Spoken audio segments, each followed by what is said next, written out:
देगा। तो देखिए शेयर्स के क्वेश्चंस किस तरीके से आते हैं और किस तरीके से सॉल्व किया जाता है। तो कल वाले वीडियो में आपने देखा कि शेयर कैपिटल कौन कौन सी होती है, ऑथराइज शेयर कैपिटल वगैरह, इन सब के बारे में आपने जाना था। आज बात करते हैं एंट्रीज़ के बारे में, ठीक है। तो एंट्रीज़ क्या होती है? जब कोई कंपनी शेयर इशू करती है, जैसे आप देख लीजिए कि 2000 इक्विटी शेयर्स कोई कंपनी इशू कर रही है, कितने रुपए का है? 10 रुपये का। तो ये 10 रुपये या तो हो सकता है एक साथ मांग ले या इंस्टॉलमेंट में मांगे। तो अपने यहाँ सिलेबस में ज़्यादातर के शेयर इंस्टॉलमेंट वाले ही हैं, तो इंस्टॉलमेंट की ही हम बात करते हैं। तो पहली इंस्टॉलमेंट होती है जिसे एप्लीकेशन बोलते हैं, सेकंड जो होती है उसे हम अलॉटमेंट बोलते हैं, थर्ड जो होती है उसे कॉल्स बोला जाता है। फर्स्ट टाइम की जाती है तो फर्स्ट कॉल बोलते हैं, सेकंड टाइम की जाती है तो सेकंड कॉल बोलते हैं, और जो लास्ट कॉल होती है उसी को हम क्या बोलते हैं? Final call. क्या बोलते हैं? फाइनल कॉल वर्ड यूज में लेते हैं। तो ये क्या होती है? कॉल्स मनी होती है, इनको मांगा जाता है। तो इनकी एंट्रीज कैसे की जाती है, उन सब चीज़ों के बारे में अपन जानेंगे। तो आप देखिए, एप्लीकेशन से रिलेटेड 2 एंट्रियाँ होती है, अलॉटमेंट से रिलेटेड 2 एंट्रियाँ होती है, फर्स्ट कॉल से रिलेटेड 2 एंट्रियाँ और फाइनल कॉल से रिलेटेड भी 2 एंट्रियाँ, यानी कुल मिलाकर हर चीज़ की 2 एंट्री होती है। आपको इतना याद रखना है कि एप्लीकेशंस की प्रोसेस क्या होती है, अलॉटमेंट की प्रोसेस क्या होती है। कोई भी कंपनी होती है वो शेयर इशू करती है। क्या इशू करती है? शेयर। तो वो सबसे पहले अपना प्रोस्पेक्ट इशू करती है, प्रोस्पेक्टस इशू करती है, और प्रोस्पेक्टस के अंदर वो पूरा विवरण लिखती है कि जो जो इंटरेस्टेड हैं वो एप्लीकेशंस कर दें शेयर्स खरीदने के लिए। तो एप्लीकेशन के साथ एप्लीकेशन की मनी रिसीव्ड होती है। क्या होती है? एप्लीकेशन की मनी रिसीव होती है, और फिर उसके बाद शेयर्स क्या किए जाते हैं? उन लोगों को दिए जाते हैं, अलॉटेड किए जाते हैं। तो याद रखना है कि एप्लीकेशन में सबसे पहले एप्लीकेशन मनी रिसीव्ड होती है, आफ्टर देन शेयर अलॉट किए जाते हैं, और एक बार शेयर अलॉट हो जाता है तो इंस्टॉलमेंट में फिर इंस्टॉलमेंट ड्यू होती है और उसके बाद रिसीव होती है। इस चीज़ का ध्यान रखना है आपको। जैसे आप कोई चीज़ EMI पे खरीदते हैं तो पहले EMI ड्यू होती है, उसके बाद उसको पे किया जाता है। जैसे 2 तारीख को, 5 तारीख को कोई EMI आती है तो पहले वो तारीख फिक्स होती है, उस तारीख को वो ड्यू होती है, और फिर अपन उस तारीख को उसको पे करते हैं। तो फर्स्ट काम क्या हुआ? ड्यू होने का, फिर पे होने का। तो उसी तरीके से यहाँ पर एप्लीकेशन मनी पहले रिसीव होगी, बाद में शेयर्स अलॉट होंगे। इसी तरीके से अलॉटमेंट मनी पहले ड्यू होगी, फिर रिसीव्ड होगी। फर्स्ट कॉल मनी पहले ड्यू होगी और फिर रिसीव्ड होगी, सेकंड कॉल मनी भी पहले ड्यू होगी और फिर रिसीव होगी। तो यहां सब में इन तीनों में तो क्या चलेगा? ड्यू एंड रिसीव का कॉन्सेप्ट। एप्लीकेशन में पहले रिसीव्ड होगी और फिर अपन बोल सकते हैं, एक तरीके से इसी लैंग्वेज को यूज में ले तो ड्यू बोल सकते हैं, मगर यहाँ पे अलॉट होंगे वो शेयर्स। ओके, तो बस इतना याद रखना है कि एप्लीकेशन में पहले रिसीव होती है और बाकी सब में बाद में रिसीव होती है, पहले वो ड्यू होती है। ओके, एंट्रीज कैसे बनती है उनकी बात करते हैं। तो यहाँ आपको ध्यान रखना है, एप्लीकेशन से रिलेटेड 2 एंट्री होती है, अलॉटमेंट से रिलेटेड 2 एंट्री होती है। कौन कौन सी एंट्री होती है? एप्लीकेशन से related bank account debit to equity shares application account, फिर equity share application account debit to equity share capital account. Okay, ये जो एंट्री है वो मनी रिसीव्ड की है, और ये जो एंट्री है वो किसकी है? अलॉटमेंट करने की। शेयर्स अलॉट करते समय जो एप्लीकेशन की मनी थी उसको कैपिटल में ट्रांसफर कर दिया जाता है। फिर अलॉटमेंट की एंट्री क्या होती है? Equity share allotment account debit to equity share capital account. इसी तरीके से रिसीव की एंट्री क्या होगी? Bank account debit to equity share allotment account. Okay, तो इस तरीके से हम एंट्रीज करेंगे। फर्स्ट कॉल में क्या होगा? अलॉटमेंट की जगह फर्स्ट कॉल वर्ड यूज में आएगा, तो equity share first call account debit to equity share capital account, bank account debit to equity share first call account. इसी तरीके से सेकंड एंड फाइनल कॉल की एंट्री क्या होगी, equity share second and final call account debit to equity share capital account, bank account debit to equity share second and final call account. तो इस तरीके से हमारे को एंट्रीज करनी होती है और क्वेश्चन सॉल्व करना होता है। तो आई थिंक आपको एंट्रीज की नॉलेज तो होगी, और नहीं है तो इनकी प्रैक्टिस करेंगे तो आपको अच्छे से नॉलेज भी हो जाएगी। अब क्या होता है, कभी कभार कुछ क्वेश्चन में सिक्योरिटीज प्रीमियम की बात भी आ जाती है। किसकी बात आ जाती है, सिक्योरिटीज प्रीमियम।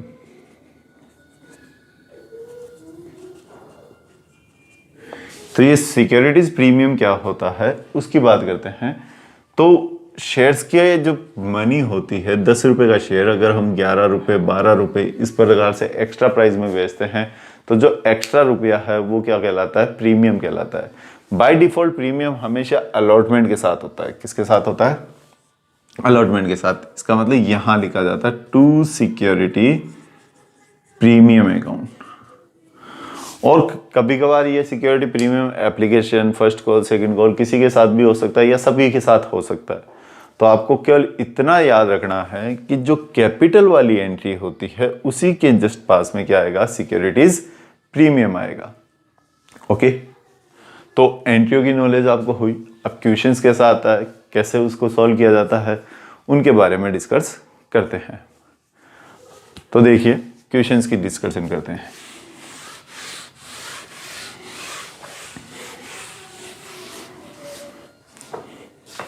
तो आपकी बुक से ही रिलेटेड क्वेश्चंस ले लेते हैं अपन। इन्हीं के अलावा एक और चीज भी पहले मैं डिस्कस कर दूं, फिर क्वेश्चन सॉल्व कर लेते हैं। जैसे call in errors and call in advance की बात करते हैं कि कॉल इन एरर्स और कॉल इन एडवांस को कैसे सॉल्व किया जाता है, तो वो भी आप समझ लीजिए कि अगर किसी क्वेश्चन में कॉल इन एरियर्स आता है, क्या आता है, कॉल्स इन एरियर, यानी बकाया मांग, और एक होता है कॉल्स इन एडवांस, अग्रिम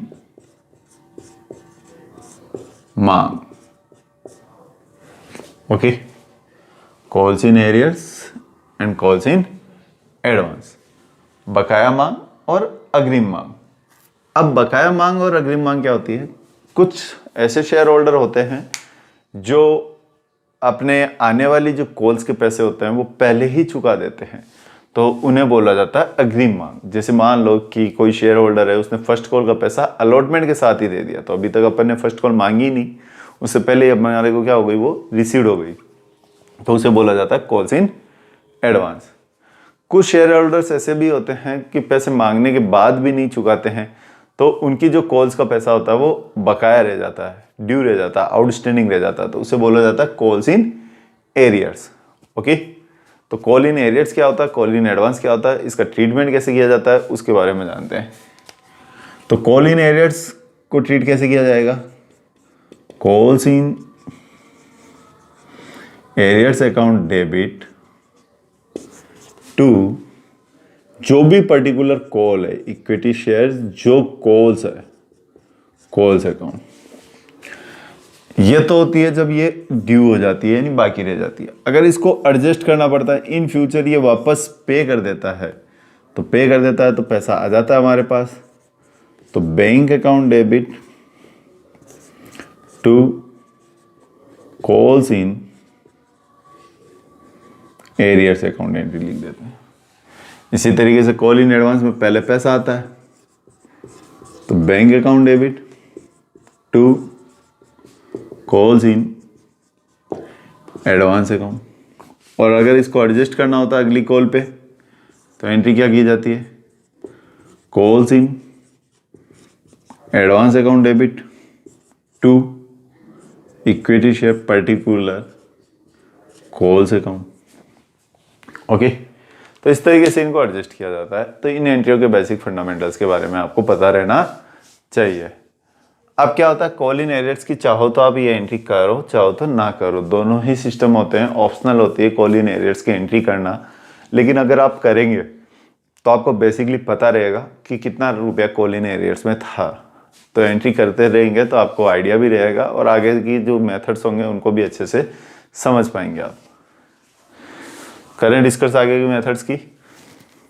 तो क्वेश्चंस कैसा आता है और किस तरीके से सॉल्व किया जाता है। एक और चीज़ याद रखना, कॉल्स इन एरियर्स के ऊपर जो इंटरेस्ट चार्ज किया जाता है वो 10% चार्ज किया जाता है और कॉल इन एडवांस पे कितना परसेंट चार्ज किया जाता है, 12% पर एनम के हिसाब से इंटरेस्ट चार्ज किया जाता है। कॉल्स इन एरियर्स पे 10%, कॉल इन एडवांस पे 12%। कंपनी इंटरेस्ट लेती कम है, देती ज़्यादा है, इस चीज़ पे फोकस करना। कॉल्स इन एरियर्स पे कंपनी को क्या होगा, इंटरेस्ट लेना होगा, किससे, शेयर होल्डर से, इसलिए वो लेती तो कम है। और कॉल इन एडवांस पे इंटरेस्ट देना होता है तो वो देती ज़्यादा है। तो इस तरीके से हम कॉल इन एरियर्स और कॉल इन एडवांस की बात कर सकते हैं। अब क्वेश्चंस कैसा आता है, किस तरीके से इसको सॉल्व किया जाता है, तो एक बार तो अभी मैं आपको प्रैक्टिस के तौर पे एक रफ क्वेश्चन लेकर, एग्जांपल के तौर पे क्वेश्चन लेकर समझा देता हूँ, ठीक है। और फिर बुक वाइज क्वेश्चन जो होंगे उन्हें हम 1 बाय 1 सॉल्व करेंगे। तो कुछ क्वेश्चन मैं सॉल्व करवाऊंगा, कुछ क्वेश्चन आप सेल्फ सॉल्व करेंगे, तो उनकी भी वीडियोस अगले वीडियोस में हम देखेंगे। एक एग्जांपल लेते हैं। मान लेते हैं कि 2000 इक्विटी शेयर्स 10 रुपये वाले एप्लीकेशन पे 4 रुपये मांगे गए, अलॉटमेंट पे 3 रुपये और फर्स्ट कॉल पे 2 रुपये एंड सेकंड कॉल पर 1 रुपया। इस तरीके से पैसे मांगे गए और हमारे को कहता है कि एंट्री पास करो। Call in arrears and call in advance को भी साथ में ले लेते हैं कि मान लेते हैं कि एक्स नाम का कोई बंदा था जिसके पास में 400 शेयर्स थे। कितने शेयर्स थे, 400 शेयर्स, और उसने फर्स्ट कॉल और सेकंड कॉल पे नहीं करी, एरियर्स है। इसी तरीके से वाई नाम का बंदा है जिसके पास में 200 शेयर्स थे, उसने क्या करा कि सेकंड कॉल एडवांस में पे कर दी। किस में पे कर दी, एडवांस में, किसके साथ, विथ फर्स्ट कॉल के साथ ही। तो अब ऐसे क्वेश्चंस को कैसे सॉल्व करेंगे उनकी डिस्कशन करते हैं। तो क्वेश्चन समझ में आया आपको कि कंपनी ने कितने शेयर इशू किए, 2000 शेयर्स। कितने रुपए का एक शेयर था, 10 रुपीज़ का, और किस हिसाब से मांगे थे, 4 रुपये एप्लीकेशन पे, 3 रुपये अलॉटमेंट पे, 2 रुपये फर्स्ट कॉल पर और 1 रुपया सेकंड कॉल पे। और एक्स नाम का कोई बंदा था जिसके पास में 400 शेयर्स थे, उसने फर्स्ट कॉल और सेकंड कॉल नहीं दी। और वाई नाम का बंदा था जिसके पास में 200 शेयर्स थे, उसने सेकंड कॉल का पैसा फर्स्ट कॉल के साथ ही पे कर दिया। तो कुछ इस तरीके की लैंग्वेज लिखी भी आएगी, आपको इनको समझना होगा, समराइज बनानी होगी और उसके बाद क्वेश्चंस करना होगा। तो क्वेश्चन करें। सबसे पहले एंट्री क्या होगी, bank account debit to equity share application. तो एप्लीकेशन का रुपया कितना है, 4 रुपये। तो 4 रुपये को हम किससे इंटू करेंगे, 2000 से। तो कितना हुआ, 8000 रुपये। फिर next entry, equity share application account debit to equity share capital account. तो वही एप्लीकेशन से मल्टीप्लाई करेंगे, वही 8000। ये जो मैं क्वेश्चन ले रहा हूँ वो फुल सब्सक्रिप्शन का है, इसलिए सीधे सीधे मल्टीप्लाई हो रहे हैं। फिर क्वेश्चन में सिक्योरिटी प्रीमियम था नहीं, इसलिए अभी सिक्योरिटी प्रीमियम अपन हटा देते हैं, ठीक है। तो नेक्स्ट एंट्री अलॉटमेंट की होगी। तो अलॉटमेंट की कितने रुपए का अलॉटमेंट है, 3 रुपीज़ का। 3 रुपीज़ को 2000 से मल्टीप्लाई किया, कितना हुआ, 6000। फिर बैंक टू अलॉटमेंट भी वही 6000। इसी तरीके से फर्स्ट कॉल आएगी, इसी तरीके से सेकंड कॉल आएगी। तो देखो फर्स्ट कॉल की बात करते हैं अपन। तो फर्स्ट कॉल की एंट्री क्या होगी, equity share first call account debit to equity share capital account. Okay, तो फर्स्ट कॉल कितने रुपए की है, 2 रुपए की। 2 रुपए को इंटू करेंगे 2000 से, कितना होता है, 4000। तो यहाँ अमाउंट कितना आएगा, 4000। अब एंट्री करेंगे bank account to first call.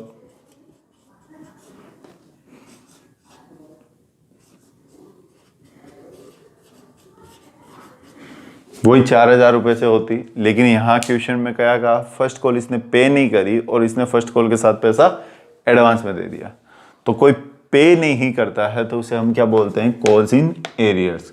और जब कॉल्स इन एरियर्स आता है तो क्या करना है, उसका डेबिट। तो हमेशा याद रखना है call in arrears and call in advance को अगर आप मर्ज एंट्री कर रहे हैं तो जो बैंक वाली एंट्री होती है उसी के साथ अटैच करेंगे। तो ये बैंक वाली एंट्री थी तो इसी के साथ इनका ट्रीटमेंट होगा। तो कॉल इन एरियर्स क्या होगा, डेबिट। तो यहाँ डेबिट साइड में हम लिख देंगे calls in arrears account debit. Okay, तो कॉल्स इन एरियर कितना हुआ, फर्स्ट कॉल 400 शेयर पे, फर्स्ट कॉल का रुपया कितना है 2 को 400 से इंटू किया कितना हुआ 800 रुपये। ओके, अब फर्स्ट कॉल तो हमारी कितने की थी, 4,000 रुपये की। साथ ही हम देखते हैं कि इसमें फर्स्ट कॉल के साथ ही क्या आ गई, सेकंड कॉल एडवांस में भी आ गई। अगर ये नहीं दिया हुआ होता तो यहाँ क्या करते, 4,000 में से 800 घटा देते तो बैंक में कितने आ जाते, 3200 रुपये। लेकिन एडवांस का भी ट्रीटमेंट है क्वेश्चन में, तो एडवांस को कैसे सॉल्व करेंगे वो समझना हमारे को। तो एडवांस को कैसे सॉल्व करेंगे, एडवांस कितने का है, सेकंड कॉल का पैसा कितना रुपया है, 1 रुपया। तो 1 को 200 से इंटू किया कितना हुआ 200।